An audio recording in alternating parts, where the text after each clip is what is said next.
오늘 우리에게 주신 하나님의 말씀은 마태복음 9장 9절에서 13절까지입니다. 하나님의 말씀입니다. 예수께서 그곳을 떠나 지나가시다가 마태라 하는 사람이 세관에 앉아 있는 것을 보시고 이르시되 나를 따르라 하시니 일어나 따르니라.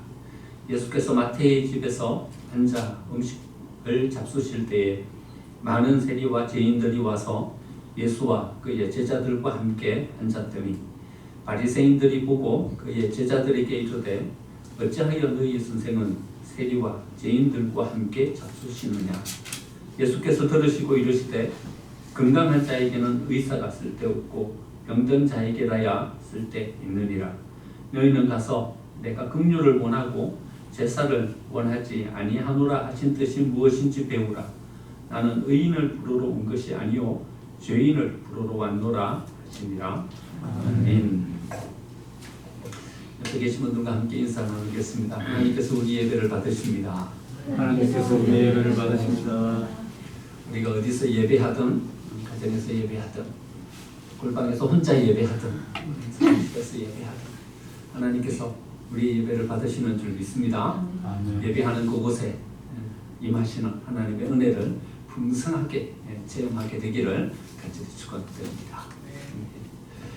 저희 아버지는요, 저희 가족들에게 너무나도 큰 선물이었습니다. 세상에 이런 아버지가 있을까 싶은 저에게는 너무나도 좋은 아버지였고, 또 저희 어머니에게는 너무나도 멋진 남편이었고, 지금도 생각하면요, 아버지가 어릴 적 목에다 등말을 태워가지고 저를 다니시던 것이 아련한 기억으로 기억이 남고요. 아버지 어딜 가시면요, 저를 등에 업고 어딜 가셔요. 아버지 등에 업혀 다니던 그런 아련한 기억들이 있어요. 참 좋은 아버지이셨다. 주변에 아무리 둘러봐도 우리 아버지 같은 그런 아버지가 없는 것 같아요. 근데 아버지는요, 돌아가시기 7년 전에 우리에게 청구서를 내놓으셨어요. 7일 입원하신 것도 아니고요, 7개월 입원해 계신 것도 아니고 병원에 7년을 입원해 계셨더랬어요. 경제적으로, 정서적으로 우리의 가족들은 밑바닥이 되었어요. 너무나도 힘들고 어려운 7년의 시간을 보냈죠.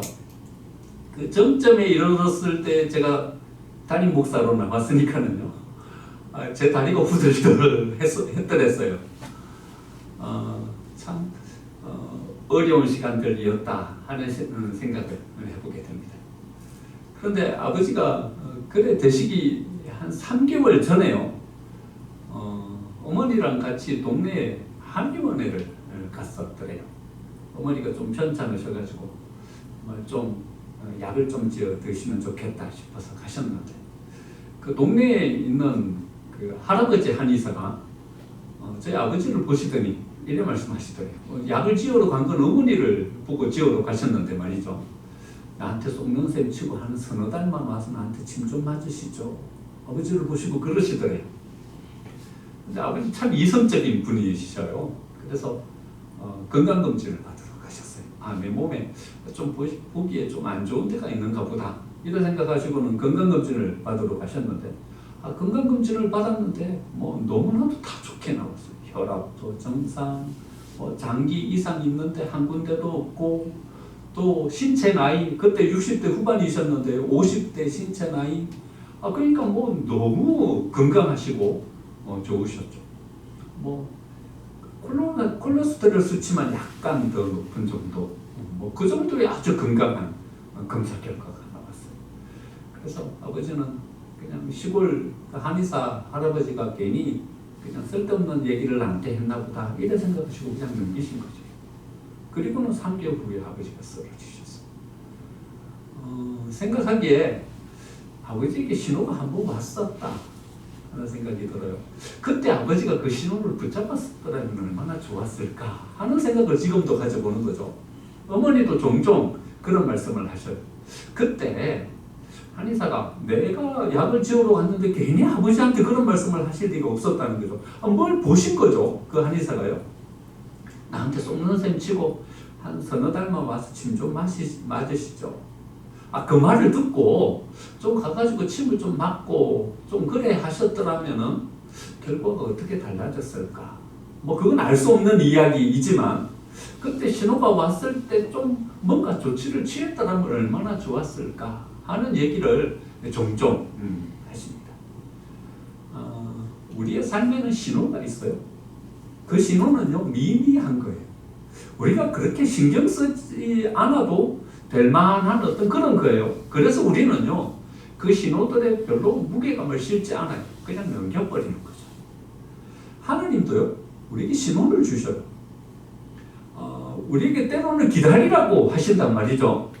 기다리라고 하시는 이 신호는요 어떤 신호인가 하면 하나님께서 우리를 바짝 끌어당기시는 신호예요. 하나님께서 우리에게 어떤 에너지를 주시려고 하는 신호라는 거죠. 지금은 좀 그릇을 더 크게 만들어야 될 때이다. 지금은 에너지를 좀 충전받고 응축시켜서 앞으로 우리가 어떤 자리에 세워지고 뭔가를 하려고 할 때 뭔가를 할 수 있는 사람으로 세워져야 되는 시간이다. 하나님께서 우리를 바짝 끌어당기는 시간, 그 시간이 바로 하나님께서 우리에게 주시는 기다림의 신호라는 거죠. 성경에 나와 있는 대부분의 인물들은요, 잘 기다린 사람들입니다. 모세는요, 40년을 기다렸어요. 그래서 그는요, 나무 막대기 하나 들고 바로 앞에 서서 내 백성 내놔라. 이렇게 이야기할 수 있었던 것입니다. 여호수아는요, 다른 사람들이 다 아니다 할 때 할 수 있다. 이렇게 외칠 수 있는 사람이었어요. 바울은요, 하나님을 믿는 믿음으로 우리가 구원을 얻을 수 있다. 여러분, 지금은 우리가 복음에 대해서 배웠으니까 이게 얼마나 무게감 있는 이야기인 줄 우리가 압니다. 하지만 그 당시에 이 이야기는요, 좀 허무맹랑한 이야기였어요. 그런데 좀 허무맹랑하게 들릴 법한 믿음으로 구원을 얻을 수 있다. 이 복음의 말씀에 자기 생명을 걸고 자기 일생을 드릴 수 있었던 그 영성은 어디에서 나온 것일까? 그것은 12년 11개월 동안 다소에서 직거하면서 하나님께서 기다리게 하시는 그 기다림의 시간, 그 속에서 이런 에너지와 이런 능력과 이런 힘이 나올 수 있게 되었던 것이죠. 하나님이 우리에게 기다리라 하는 신호를 주시면요, 그 신호는 그냥 무드커니 가만히 서 있어라는 신호가 아니라 하나님께서 우리를 끌어당기시는 신호예요. 그때는요, 우리가 하나님께로 나아가야 돼요. 그 속에서 에너지를 공급받고요, 우리가 다시 세워지는, 우리를 다시 만들어가는, 우리의 그릇을 더 튼튼하고 더 크게 만들어가는 이런 일을 이 시간 동안 해가야 된다는 것이죠. 하나님께서 주시는 두 번째 신호가 있어요. 그것은요, 우리로 하여금 멈추어 서게 하는 시간이에요. 이제는요, 하나님께서 우리의 앞길을 딱 멈추어 서게 하신단 말이죠. 오늘 본문 말씀에서도요, 예수님께서 마태에 가는 그 앞길에 그 길을 가로막고 서고 계십니다. 9절 말씀 보니까요, 예수께서 그곳을 떠나 지나가시다가 마테나 하는 사람의 세관에 앉은 것을 보시고 이르시되 나를 따르라 하시니, 예수님은 세리로서의 삶을 잘 살아가고 있는 그 마태의 앞길을 딱 가로막고 서시는 것이죠. 예수님께서 마태에게 신호를 보내고 계시는 것입니다. 그런데 우리가 마태의 이 태도에 한번 주의를 기울여서 한번 봤으면 좋겠어요. 여러분, 예수님의 행색이 어떠했겠습니까? 뭐 할 만한 그런 외모를 가지고 마태 앞에 서신 것이 아닌 거죠.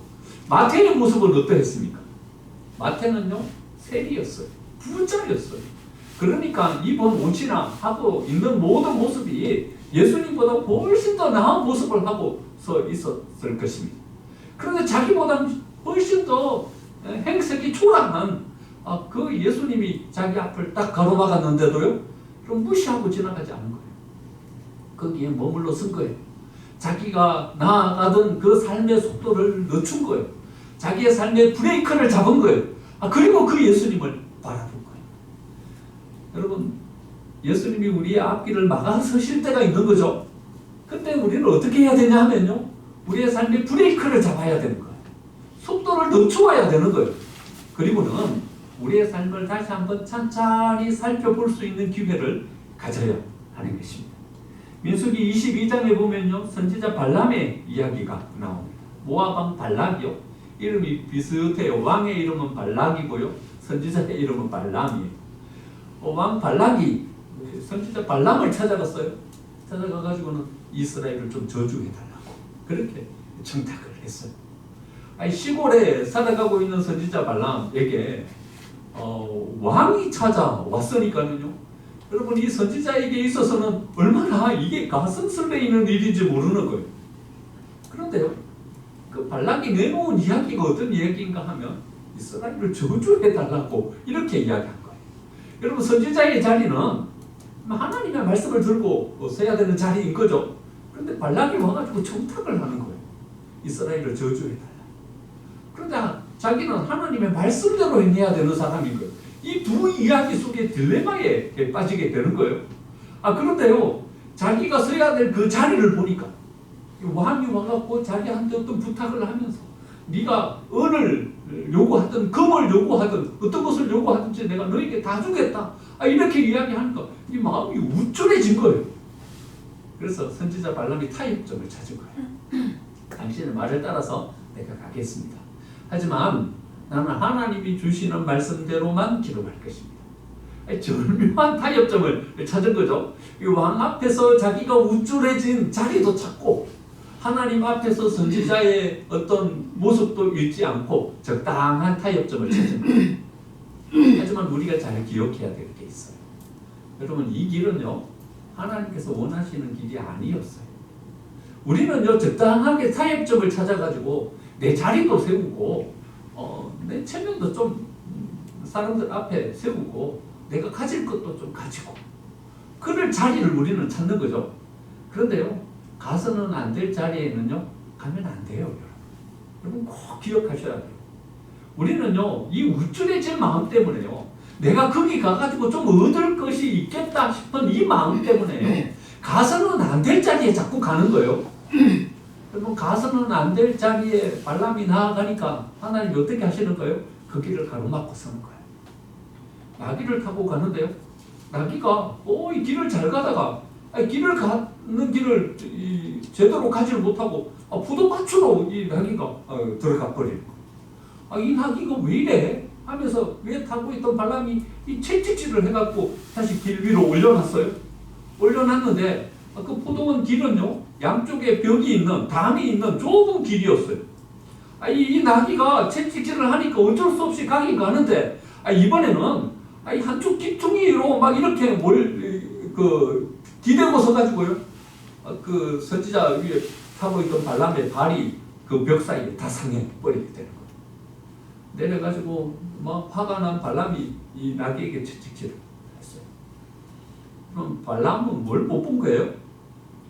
자기는 가서는 안 될 길을 가고 있는, 그리고 그 앞에 막아서서 그를 죽이려고 하는 하나님의 여호와의 사자를 보지를 못했던 거예요. 그런데 눈을 떠서 마침내 그 사자를 보게 되는 거죠. 민수기 2장 31절에 보면요, 여호와께서 발람의 눈을 밝히심에 여호와의 사자가 손에 칼을 빼들고 길에 선 것을 그가 보고 머리를 숙이고 엎드리니 여호와의 사자가 그에게 이르되 나귀가 만일 돌이켜 나를 피하지 아니하였더라면 내가 벌써 너를 죽였을 것이다. 그럼 성경이요, 얼마나 위트 있게 이 장면을 표현하고 있는지 몰라요. 여러분, 나귀는 어떤 동물의 상징인가 하면요, 약간 멍청한 동물의 상징이에요. 나귀가 들으면 좀 약간 서운한 얘기일 수도 있겠지만 성경에서 당나귀 이렇게 나오면요, 좀 약간 아둔한 그런 동물을 상징하는 그런 표현. 예. 그런데요, 여러분, 그렇게 아둔하고 분별력이 없는 당나귀도 보는 길이에요. 이 길은 가면 안 되는 길이다. 여러분, 사람이 아니라 짐승도 아는 길이에요. 이 길은 가면 안 되는 길이다. 그런데요, 세상에 가장 좋은 통찰력을 가지고 있다고 하는 선지자가요, 자기가 가야 될 길, 가서는 안 될 길, 그 길도 구분 못하고 지금 막 가려고 하는 이런 어떤 상황을 성경이 위트 있게 표현하고 있는 것이죠. 여러분 우쭐해지는 명예가요 우리의 눈을 가로막으면요 나귀도 보는 길을 우리가 못 보는 거예요. 재물이 우리의 눈을 가로막으면요 여러분 누구나 할 수 있는 거기는 가면 안 된다 누구나 인지할 수 있는 그것을 못 보고요 우리는 아둔하게 거기를 가려고 한다는 것이죠. 여러분 가서는 안 되는 길은요 절대로 가시면 안 돼요. 우리가 가서는 안 되는 길을 우리가 가려고 하면요 하나님께서 막아서시는 거예요. 여러분 하나님께서 우리의 길을 막아서시면 여러분 우리는 어떻게 해야 합니까? 브레이크를 잡아야 돼요. 브레이크를 잡아야 돼요. 여러분 우리는 우리의 인생을 평가할 때 뭐만 보냐 하면요 우리의 인생의 엔진만 봐요. 야 우리의 엔진의 추진력이 얼마나 힘있는 엔진인가.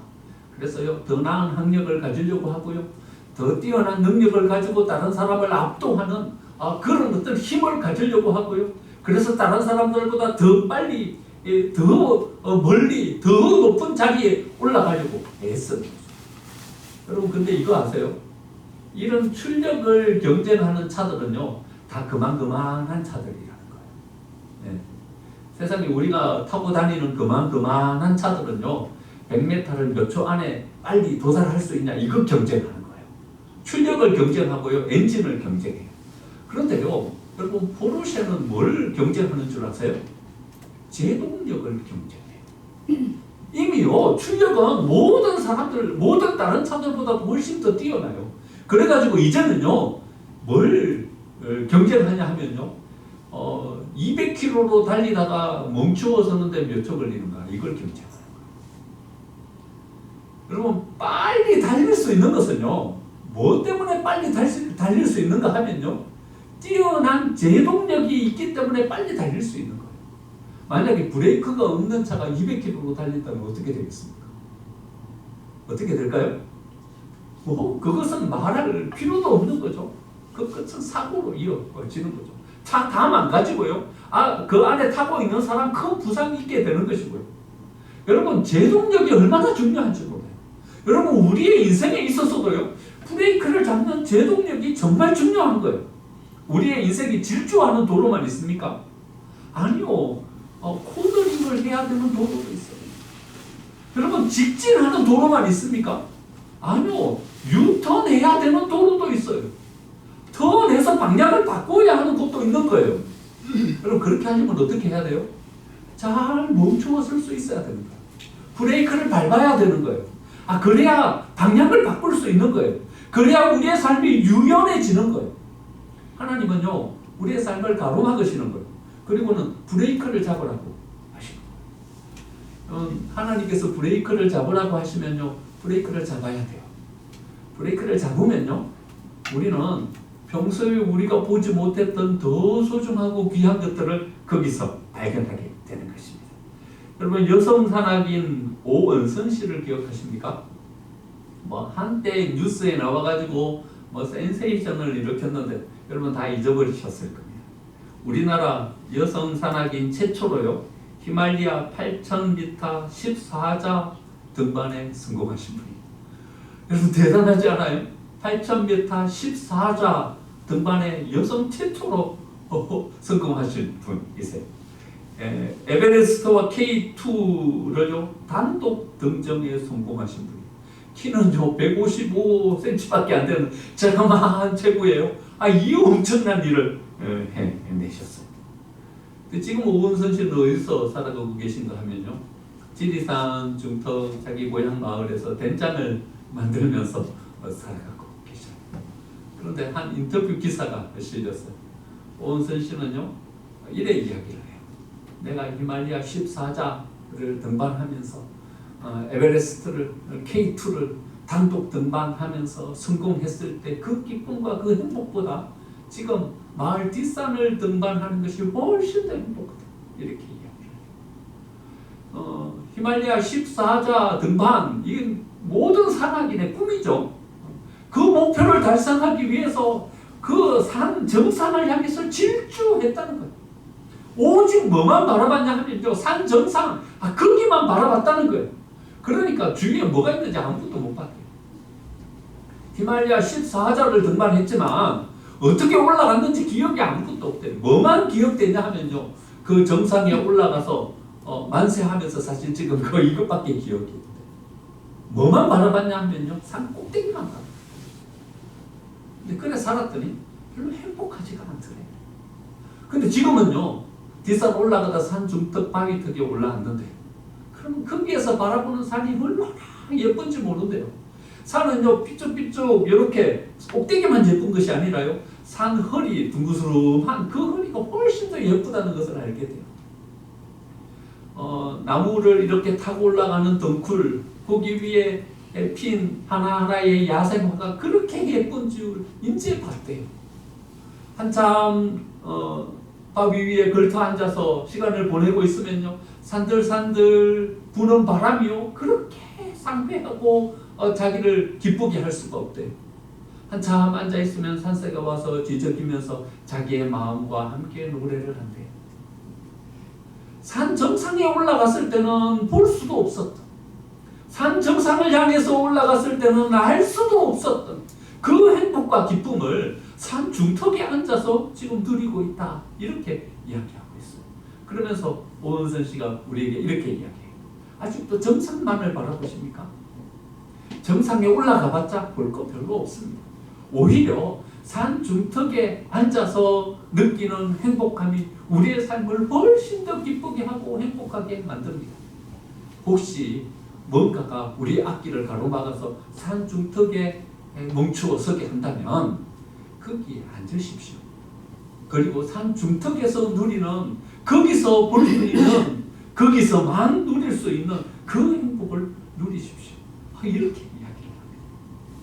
여러분, 하나님도 때로는요, 우리의 인생길을 가로막으시고요, 아직 목표에 도달도 안 했는데, 내가 이루고 싶은 거기에 다다르지도 않았는데 멈추어 서서 거기에 머물게 하신단 말이죠. 여러분, 그때 너무 두려워하지 말고 멈추어 서십시오. 아직 내 인생 올라가야 될 목표의 고지가 아직 저기에 남아있는데 여기에 멈추어 서다니, 너무 두려워하지 말고 여러분 거기에 멈추어 서십시오. 아니, 오히려 거기 바위에 여러분 편안한 마음을 가지고 걸터 앉으십시오. 그리고 우리 주위에 모든 것들을 한번 주의 깊게 한번 바라보십시오.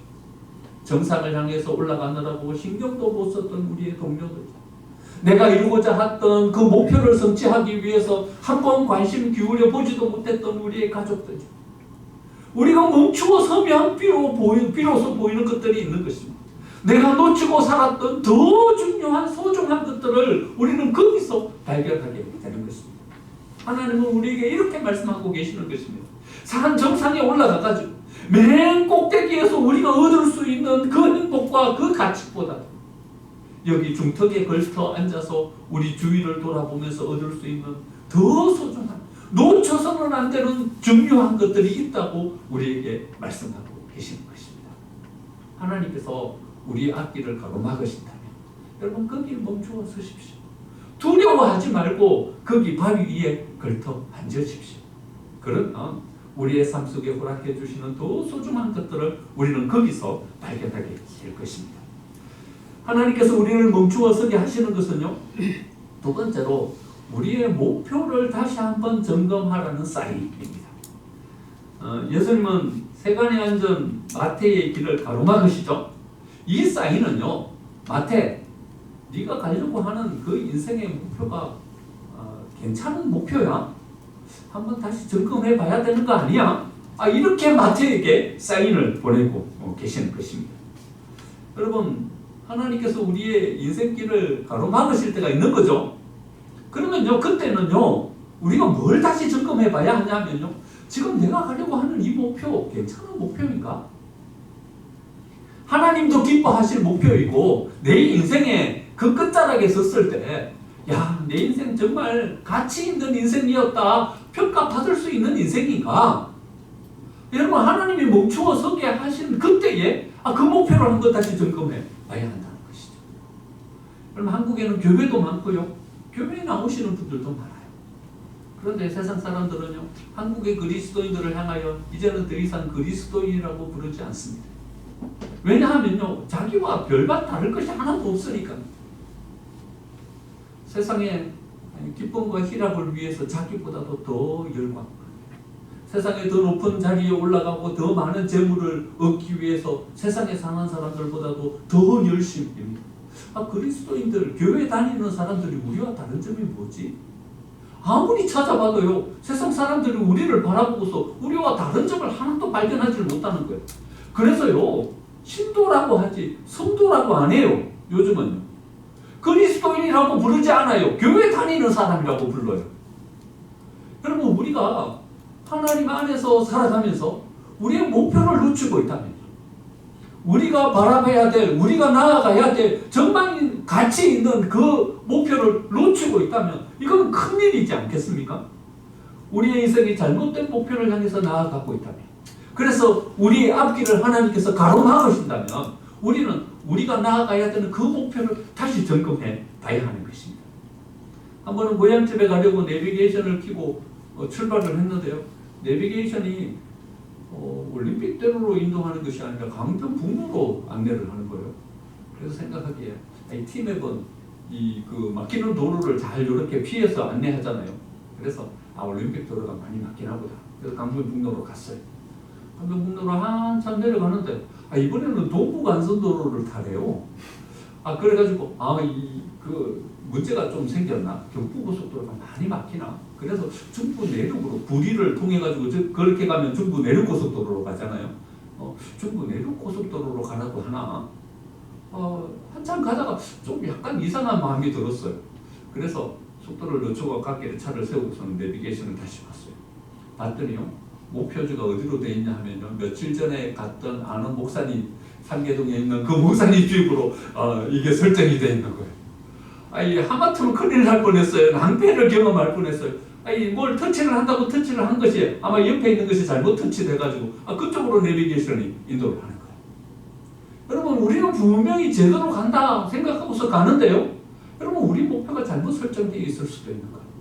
하나님 우리의 인생을 가로막으시는 거예요. 목표 다시 한번 점검해봐라. 지금 가고 있는 이 길 괜찮은 길이냐? 네가 지금 제대로 된 목표를 설정하고 네 인생을 살아가고 있느냐? 우리의 목표를 다시 점검하라고 우리의 앞길을 가로막으시는 거예요. 그러면요, 속도를 멈춰야 돼. 속도를 줄여야 돼. 멈춰야 돼. 그리고는 그 목표를 다시 점검해 봐야 되는 것이죠. 여러분, 모든 우리의 일상에서 이루어지는 삶이 똑같은 일은 아닙니다. 여러분, 다 똑같아요. 하나님을 만나는 일이나 친구를 만나는 일이나 똑같은 거예요. 우리가 회사에서 열심히 일을 해야 되는 그 일이나 우리와 함께 일하는 동료나 똑같아요. 여러분, 수평선상에 우리의 모든 일들을 이렇게 나열해 놓고 이것 아니면 이거, 이것 아니면 이거 이렇게 살아가도 괜찮은 거예요? 여러분, 우리의 인생은요, 수평선상의 모든 일을 나열해 놓고 살아서는 안 돼요. 성경은 뭐라고 우리에게 이야기하냐면요, 우리의 모든 일상을 수직으로 세우라고 이야기해요. 하나님의 성경은 우리에게 우선 먼저를 말씀하고 계시죠. 너희는 먼저 그 나라와 그 일을 구하라. 그러니까 수평으로 세우면 안 된다는 거예요. 수직으로 세워야 된다는 거예요. 먼저 해야 될 일이 있다는 거예요. 모세에게 네가 먼저 지팡이를 홍해를 향해서 내밀어라. 먼저 해야 될 일이 있는 거예요. 제사장들을 향하여서요, 너희들이 먼저 요단강에 발을 내딛어라. 먼저 우리가 해야 될 일이 있다는 거예요. 그러니까요, 이 수평선상에 우리의 모든 일들을 정하여 해놓고 이것 아니면 저거의 삶을 살았으면 안 된다. 수직으로 세워야 된다. 어떤 일은요, 우리가 이루어야 될 목표이고요, 어떤 일은 그 목표를 이루는 방법이고 수단인 거예요. 여러분, 재물을 많이 모으는 일이 우리의 인생의 목표가 될 수 있습니까? 여러분, 재물은 우리의 인생의 목표가 될 수 없습니다. 재물은요, 우리의 인생의 더 나은 가치를 위해서 사용해야 될 수단인 것입니다. 여러분, 건강이 우리의 인생의 목표가 될 수 있습니까? 건강은 중요한 것이지만요, 건강은 우리의 인생의 목표가 될 수 없습니다. 건강은요, 우리의 인생의 더 나은 가치를 이루는 수단입니다. 그 나은 가치를 이루기 위해서 건강해야 되는 것이죠. 우리가 더 높은 자리에 올라가서 더 명예스럽게 되어야 하는 것이 여러분 우리의 인생의 목표가 되어서는 안 됩니다. 여러분, 왜 회사에서 더 높은 자리에 올라가려고 하십니까? 왜 더 좋은 대학에 들어가려고 하십니까? 왜 열심히 공부해서 다른 사람들보다도 더 경쟁력 있는 사람이 되려고 하십니까? 그것은 우리의 인생의 목표가 될 수 없습니다. 그것은요, 하나님께서 우리에게 허락해 주신 사명과 더 나은 가치를 이루기 위한 수단, 여러 가지 재료들을 우리 손에 붙잡는 것에 불과한 것이죠. 여러분, 우리의 삶의 모든 재료들을 수직으로 세워야 합니다.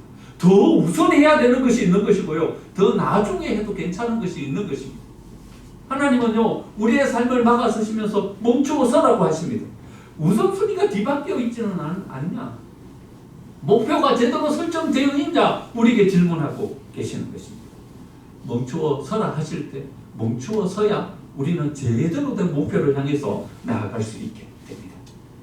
9절 말씀해 보니까는요, 이르시되 나를 따르라 하시니, 여기까지는 우리가 평상시에 이렇게 접할 수 있는 말이에요. 그런데 우리가 좀 받아들이기 힘든 말씀이 그 뒤에 나와요. 일어나 따르니라. 그러면 마태는요, 세리였어요. 지금까지 세리로 그의 삶을 쭉 살아온 거예요. 그런데 예수님이요, 그 앞을 가로막아 쓰시면서요, 너 세리 안 된다. 이제 나를 따르라. 그러니까요, 마태는 세리로서 하던 일을 그냥 거기 버려두고 예수님을 쫓아갔어요. 여러분, 간단하게 나를 따르라 하시니 일어나 따르니라 이렇게 표현하고 있지만, 이 속에는요, 정말 엄청난 일이 벌어지고 있지 않습니까? 여러분, 이게 가능합니까? 우리의 고민이죠. 하나님 우리의 길을 가로막아 쓰셨어. 목표 바꿔라. 여러분, 우리의 삶의 루틴을 바꾸는 것도 너무 어렵지 않습니까? 삶의 고정된 습관, 이거 바꾸는 것도 엄청난 에너지가 여기에 들어가야 겨우 하나의 습관을 바꿀 수 있습니다. 그런데 우리 인생의 목표를 쉽게 바꿀 수 있습니까? 손바닥 뒤집듯이 쉽게 뒤집을 수 있습니까? 쉽지 않은 일인 거예요. 그럼 우리 고민이 여기에 있는 거죠. 다 알았어요, 지금까지.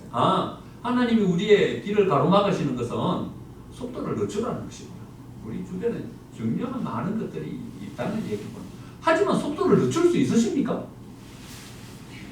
우리의 길을 가로막으시는 것은 멈추어 서서 목표를 점검하라는 것이구나. 알았어요. 그렇다고 우리가 멈추어 서서 목표를 바꿀 수 있습니까? 우리 고민은 여기에 있는 것이죠. 그런데요, 마태는요, 세리의 일을 만두고 예수님을 따르는 제자가 되었습니다. 어떻게 이 일이 가능하죠? 어떻게 이 일이 가능하죠? 출애굽기 3장은요, 모세를 하나님이 부르시는 모세의 소명자입니다. 미디안 광야에서 40년째 양을 치고 있는 모세에게 하나님이 나타나셔서 애굽으로 가라 말씀하십니다. 40년째 양 치고 있는데 이제 나이가 80인데요. 지금 이 80의 나이에 일어나서 애굽으로 내려가서 이스라엘 백성들을 거기서 이끌어내라 말씀하십니다. 여러분, 이런 황당한 질문이 어디 있습니까? 만약에 우리에게 하나님의 이 말씀이 임하면 네, 그래 할게요 하면서 벌떡 일어날 사람이 어디 있겠습니까? 모세도 똑같았어요. 하나님, 내가 어째 거기로 갑니까? 황당한 이 말씀을 나에게 주시면 내가 도대체 이 말씀을 어떻게 받아들이라는 겁니까? 하나님, 내게 증거를 보여주십시오. 하나님이 나를 보내셨다는, 하나님이 그 일을 이루실 것이라는 증거를 보여주십시오. 이렇게 이야기해요. 하나님 뭐라고 대답하시는 줄 아세요? 출애굽기 3장 12절에 이렇게 말씀하세요. 하나님이 이르시되 내가 반드시 너와 함께 있으리라. 내가 그 백성을 애굽에서 인도하여 낸 후에 너희가 이 산에서 하나님을 섬기리니 이것이 내가 너를 보낸 증거리라. 이것이 내가 너를 보낸 증거래요. 그런데 여러분, 이게 증거가 될 수 있어요? 우리는 이렇게 요구하는 거예요. 하나님, 증거를 먼저 보여주셔요. 그럼 내가 갈게요. 그런데 하나님 뭐라 말씀하시냐면요, 네가 가 먼저. 그리고 이스라엘 백성들을 이끌어내어서 이 산으로 다시 와서 여기서 예배하는 것, 그게 내가 너를 보낸 증거예요. 증거를 보여주셔야 목표를 바꾸죠. 그런데 하나님은 뭐라 말씀하시냐 하면요, 너의 삶을 그래 살아. 그러면 내가 너를 보낸 증거를 그 속에서 네가 발견하게 될 거야. 이런 말씀하시는 거예요. 여러분, 이게 이해가 돼요? 이해가 잘 되지를 않아요. 그래서 출애굽기 3장에 오래 머물면서 한번 말씀을 묵상하는데 이 말씀이 들어봤어요. 하나님이 나타나셨을 때 모세가요, 하나님께 물어요. 누구십니까? 갑자기 불타는 떨기나무 가운데 나타나시니까요. 누구십니까? 물어요. 그러니까 하나님 뭐라고 말씀하셔요? 뭐라고 말씀하시죠? 나다. 이런 말씀하셔요. 나다. 이런 말씀하셔요. 이게 무슨 대답인가 싶잖아요. 근데 곰곰이 묵상해보면요, 그 말씀이 맞는 말씀이에요. 제가 집에 가요. 집에 가가지고요, 양손에 뭘 들고 가면 문을 두들기죠. 똑똑 두들겨요. 그럼 지수가 안에서요, 누구세요? 물어요. 그럼 제가 뭐라 대답해요? 저는 강영규 목사이고요, 생명교회 담임 목사이고요, 니네 아버지고요. 이래 대답해요? 뭐라 대답해요? 나다. 이래 대답하죠. 나다. 이래 대답하죠. 모세가 하나님께 물었어요. 누구세요? 물었어요. 그러니까 하나님 뭐라 말씀하셨냐 하면요, 이래 대답하셨어요. 나다. 무슨 말씀이에요? 너 나 알지 않냐? 너 나 알지? 40년 동안, 아니 80년 동안 내가 너와 함께 하고 있지 않냐? 내가 너를 한 번도 떠나지 않고, 너의 삶에서 한 번도 눈을 떼지 않고, 너의 삶의 전부라고 할 수 있는, 너의 삶의 저 깊숙이 내가 간섭하면서, 너와 함께 여기서 양을 치면서, 너와 함께 고민하면서, 너와 함께 모든 것을 이룬 나다. 이런 말씀하십니다. 여러분, 하나님은 우리에게 뭐라고 말씀하시냐 하면요, 멀찍이 뒤로 물러서 가지고, 야 멈추어서, 야 방향 바꿔, 이래 말씀하시는 분이 아니라, 하나님은 우리의 삶이세요. 하나님은요, 우리의 삶과 동떨어져서 저기 멀리 계신 분이 아니라요, 우리가 아플 때 아이고 얼마나 아프냐 이렇게 우리를 바라보시는 분이 아니라, 우리보다도 더 아파하면서 우리 속에 계신 분이셨어요. 우리가 행복하며 즐거워할 때요, 우리보다 더 행복해 하시면서 즐거워하시면서 우리 속에 계신 그분이셨어요. 그렇기 때문에 하나님은 이렇게 말씀하실 수 있는 거예요. 야, 목표 바꿔. 증거 있어요? 이 산에 와서 다시 너희들이 나를 예배하게 되는 그게 증거예요. 지금까지 너와 함께 한 삶, 앞으로 너의 삶을 인도해 줄 나, 그게 내가 너에게 이렇게 요구할 수 있는 증거야. 이렇게 말씀해 주고 계시는 것입니다. 하나님이 우리에게 멈추어서라고 우리의 앞길을 가로막으실 때 우리가 속도를 늦출 수 있는 이유입니다. 왜냐하면요, 하나님이 우리의 삶이시기 때문에, 하나님이 곧 나이시기 때문에, 하나님이 우리에게 목표를 바꾸어라 말씀하실 때 우선순위를 바꿀 수 있는 결단을 할 수 있는 것은요, 하나님은 우리가 동떨어져 계신 분이 아니라 우리의 삶 전부가 하나님이시기 때문에 우리는 우리의 삶을 목표를 바꾸어서 갈 수 있게 되는 것입니다. 때로는 하나님께서 우리의 삶을 가로막으시기도 하십니다. 이것은요, 우리에게 보내시는 신호입니다. 우리나라 사망 원인 1, 2, 3위, 암, 심장질환, 뇌혈관질환 1, 2, 3위, 이게 우리나라 사망 원인 1, 2, 3위예요. 여러분, 이거는요, 갑자기 찾아오지 않아요. 다 신호를 보내요. 다 신호를. 그런데요, 이 신호를 우리는 무시해버려요. 첫 번째 찾아왔을 때 그 신호를 딱 붙잡아야 되는데요, 두 번, 세 번째 찾아왔을 때 붙잡아야 되는데요, 못 붙잡고 그냥 넘겨버려요. 그럼 어떻게 되냐 하면요, 이 신호가 더 이상 신호가 아닌 거예요. 계속 우리 일상 가운데 주어지는 거. 그러면요, 우리는 그 신호 무시하고 암에 걸려버리는 거예요. 그 신호 무시하고 심장질환, 뇌혈관 질환의 위기 앞에 봉착하고. 하나님도 우리에게 신호를 보내세요. 신호를 보내실 때 그 신호를 무시하면 안 돼요. 그 신호를 딱 붙잡아야 돼요. 그러면 우리의 삶에 새로운 역사가 일어나요. 그런데 우리가 그 신호를 무시하기 때문에 우리는 위기 앞에 봉착하게 되는 것입니다. 하나님 우리에게 신호 보내실 때 그 신호를 잘 붙잡고 우리의 삶을 더 복된 가치를 향해서 세워가고, 우리의 삶, 저 저문은 마지막 즈음에 내 삶이 정말 가치 있는 삶이었다 회복할 수 있는 그런 저와 여러분의 삶으로 세워지게 되기를